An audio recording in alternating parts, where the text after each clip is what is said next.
It could be the most important question mankind has asked since the beginning of time.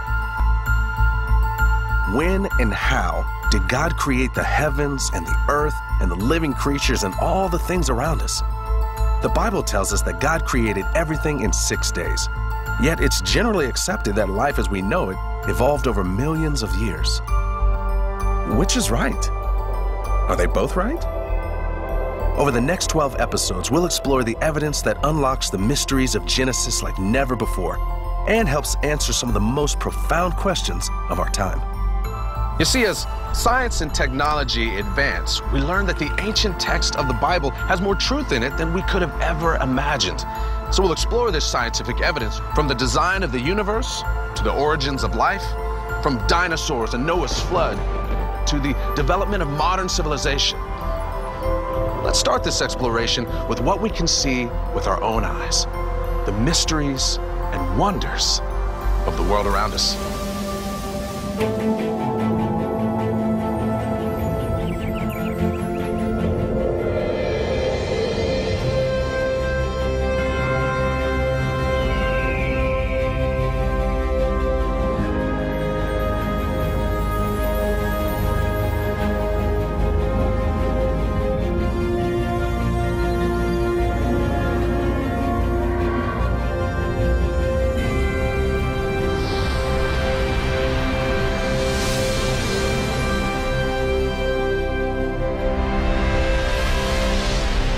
What do you see when you look at the world? Do you see the beauty of nature? Do you see the patterns on the wings of butterflies? Do you see the rhythm and order in the rising and setting of the sun, or the ebb and flow of the tide? To understand how the world came to be, how we came to be, we have to consider the fundamental question. Was the universe designed, or did it just happen? Hi, I'm Marcus Lloyd, and in this series we will tackle this question in a way that you might not be used to. We'll explore these and other mysteries of the very first book of the Bible, the book of Genesis.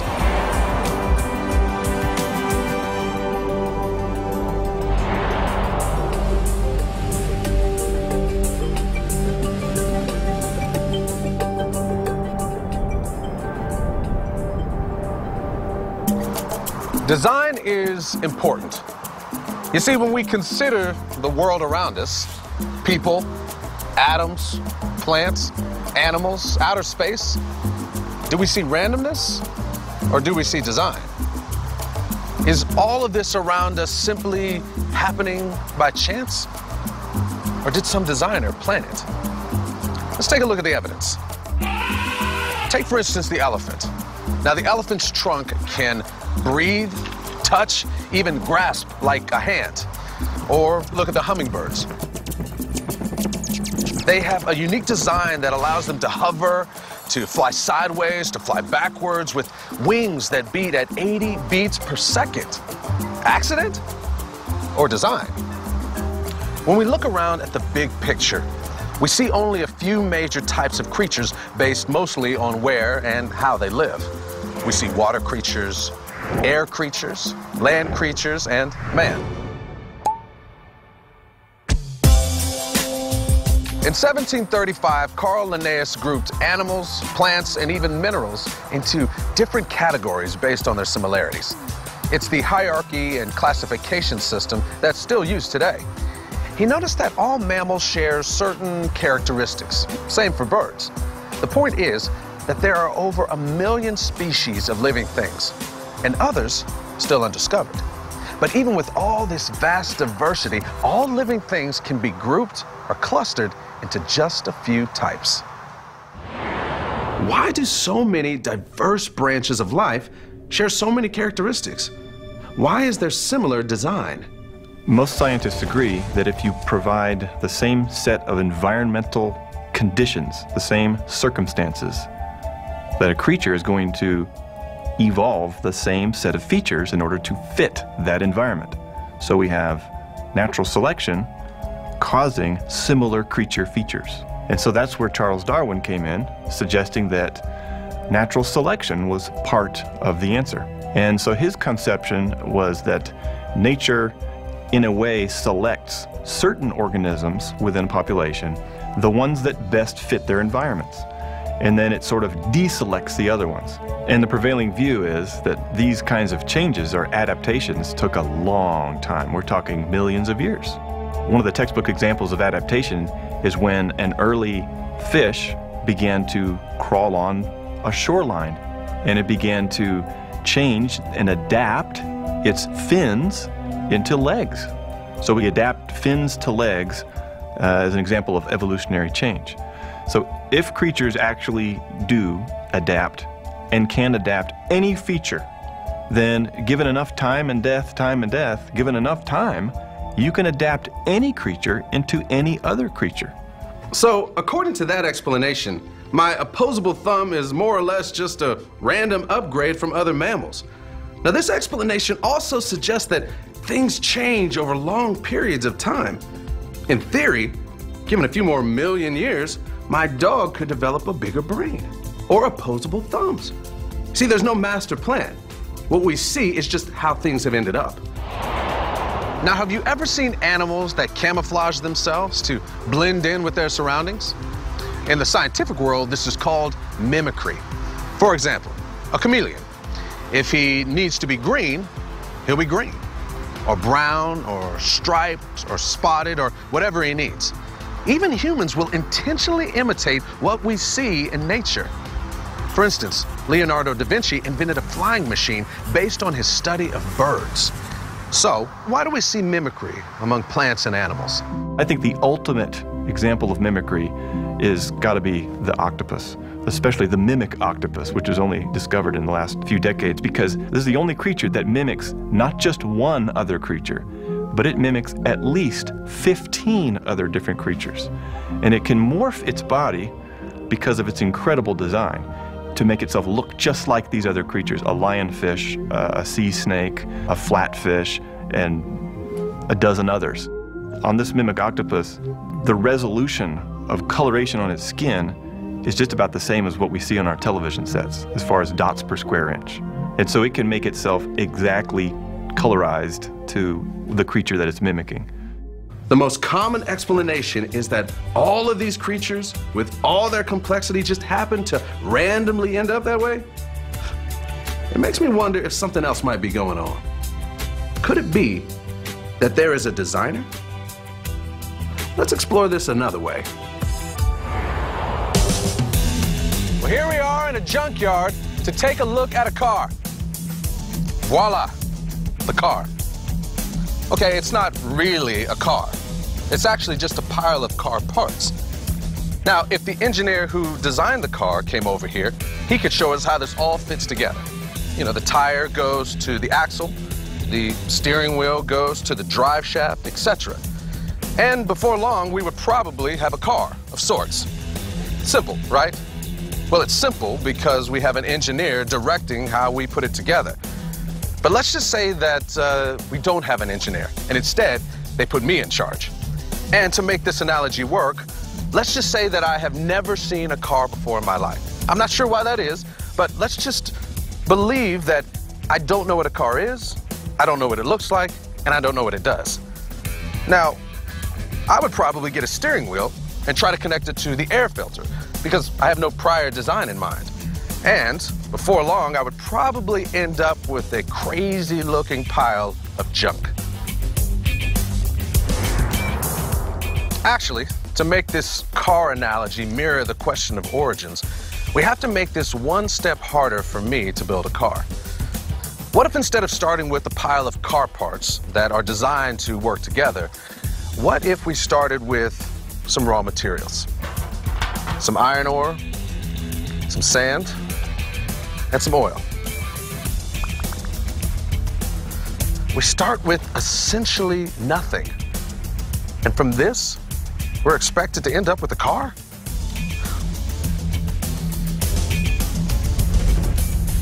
You know, instead of randomness creating a crazy pile of parts that you call a car, this is what design can accomplish.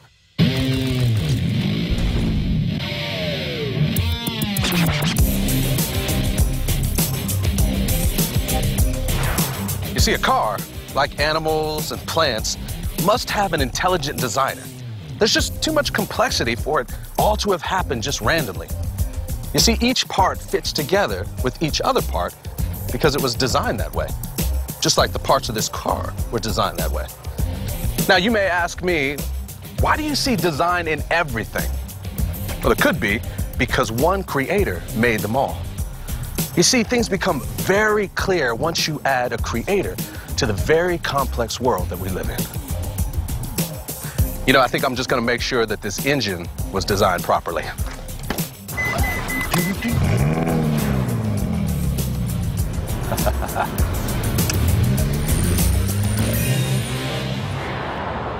I wonder if scientists ever analyze beauty in a lab. Because the question is, why is there such a kaleidoscope of colors and variations of beauty in nature? Why such elegant designs? Why not have a world of gray? I mean, what would it matter? Well, beauty is not random. It exists for the enjoyment and aesthetic pleasure for us humans. Only a designer, a master artist would do that. So, design is beautiful, but design is also functional. When you study the anatomy of a bird, you learn all the ways the design of their bodies allows them to fly. They have hollow bones that make them lighter. Their respiratory system is different in that it flows in just one direction to make breathing more efficient as they fly. Their wings are just long enough to lift and soar based on the weight and size of the bird's torso. Yet one mystery remains: feathers. There's no evidence of any change over time or intermediate steps where birds gradually grew feathers. Feathers just appeared when birds appeared, fully functional with just the right aerodynamics so birds can fly. How do you explain that? All scientists agree that there's such a thing as adaptation, but creation scientists would say that animals only adapt within their own kind. Horses to zebras, Great Danes to cockapoos, but not from one kind to another kind. They would say that adaptation doesn't come from an external source. It's built into the DNA of every living thing. Our DNA contains the program that runs our body. This ability to adapt is encoded in that DNA. Nature doesn't select. It's part of the design of every living thing. In a sense, DNA is a blueprint. It contains the instructions to make 2 arms, 2 legs, 10 fingers, 10 toes, and so forth. But it does so much more than that. You have embedded in that code the tools, the toolkit, the toolbox that executes that plan, all rolled into one molecule. And in addition to that, so this is really a chemical language at the submicroscopic level. Blueprint, toolbox, it also functions as an information processor. So if it takes that much intelligence to do each of these functions, each of these objects, each of these roles separately, how much more intelligence would it take to combine them into one? And so therefore, how much more intelligence must have been behind the origin of this first molecule? So, are we to believe that nature randomly created all these elements that allow the octopus to change into a near infinite variety of colors? No, we're looking at the creator's handiwork, hard at work in the DNA of a complex, beautiful creature. Now, perhaps the most striking example of design is reproduction. Evolution is not the explanation for what we see in reproduction. When we flip it around on the positive side, we see another profound evidence for design. So we begin all humans begin as a single cell. Sperm meets egg, male and female, and now you have the zygote in technical terms. And that has within itself all the instructions for building the body. So anyone who's cracked a cell biology book, and any cell biologist should know, when they're looking at the cell, we're not looking at the product of time and chance and of evolution and random changes. We're looking at a superintelligence. It only can be a superintelligence who's put this together in the first place. There really is no other rational explanation for something that profound inside you and I. Now, most naturalistic scientists depend on the critical evidence of transitional forms, sometimes called the missing links. Some theories say when a fish evolved into an amphibian, it did so with random processes over millions of years. And as the fish moved to becoming an amphibian, it would have changed into transitional creatures that appeared for a short time along the way. These transitional forms were no longer just fish, but they weren't yet fully formed into an amphibian. They are the missing links in the process. Now, let's take a look at the evidence. Okay, I have a special treat for you. I'm going to show you all of the fossils that have been found of these undisputed transitional forms and missing links. The creatures that are halfway between fish and amphibian. The amphibifish. The transition from reptile to mammal, ape to man. Here, take a look.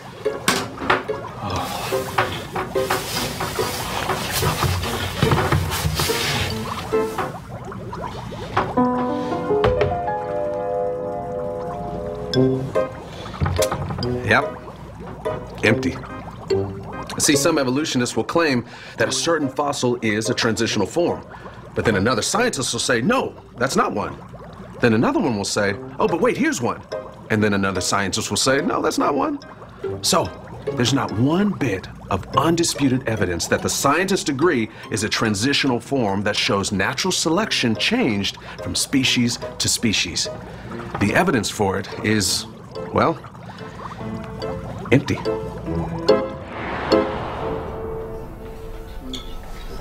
Okay, let's review. When we look at our world, what do we see? Random accident or design? See, we talked about the theories about natural selection and the random processes that supposedly made, well, everything. And we talked about the evidence that points to a grand design. Now, throughout our discussion, there's someone we've sort of talked around. And of course, that's God. What does he have to say about it? Let's take a look. You see, the Bible reveals things about God. We learn by looking at his creation. If he does exist, man, he's got to be really smart. The brilliant scholar Paul did what we did.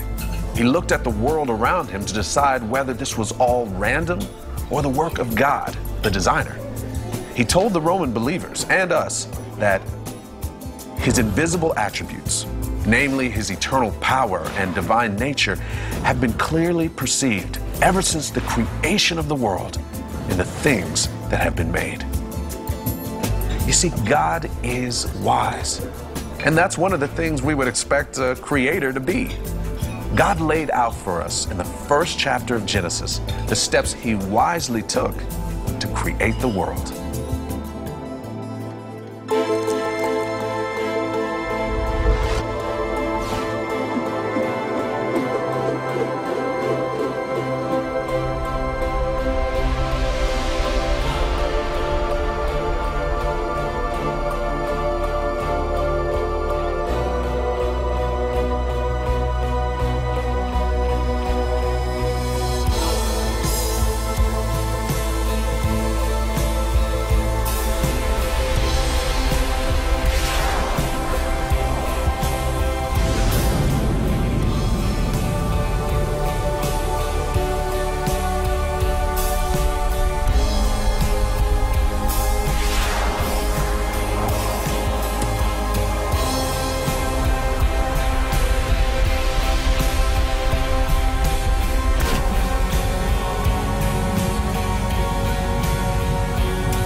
So, what do you think?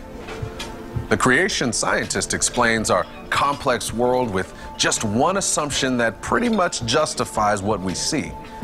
In fact, there's a principle called Occam's razor that says if you have competing ideas, The one with the fewest assumptions is the logical choice. Or you could just say, keep it simple. Now, it's looking to me like there is a creator. But I can understand you might be saying, I look around and I also see death, decay, and ugliness. Did God do that also? Or you might be saying, what about the fossils, the dinosaurs? These are all great questions, and we'll get to that. A more important question might be, if the world was planned and purposed by God, what does that say about you? Our world didn't happen by chance. It was both planned and purposed by God. He promises that. As I have planned, so shall it be. And as I have purposed, so shall it stand. Recognize the designer who made you and walk in the works he has purposed for you. Now, having seen the beauty and wonder of nature with your own eyes, perhaps you see the design of the universe, and you'll wonder, what more is there to know? As technology advances, we get ever closer to the answers. How did life begin? What happened after Noah's flood? Where do dinosaurs fit in? Did the universe explode into existence, or will the evidence lead us to another conclusion? Keep watching as we explore these questions and unlock the often surprising mysteries of Genesis.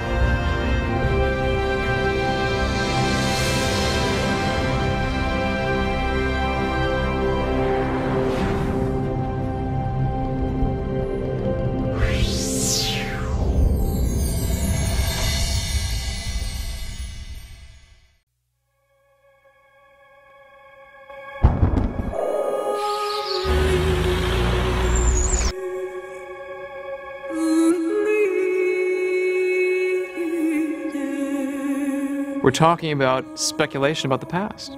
We're not talking about real observations in the present. None of the major steps of evolution have ever been recapitulated in the lab. The biggest problem for evolution is how life got started. What Darwin's really proposing, humans came from some ape-like creature. There's just no evidence to support that humans and chimps share a common ancestor. How do you resolve that paradox? We see repeated instances of corroborating what is in the book of Genesis. Mount St. Helens demonstrates that much geological work can be done in a very short amount of time. We found soft tissue in many different specimens from different fossil sites all over the world. The real issue is, do the laws of physics and chemistry in our universe permit life to come from non-life? And all of our scientific observations are indicating that the answer is no. Darwin gave a test for evolution. He said if you find something, some species, some part of a species out there that you can't build step by tiny step, then my theory is a failure. So by Darwin's own pen, evolution should be rejected. This has profound implications. It means that this assumption that the secular scientists have been using for the last 100 years is wrong.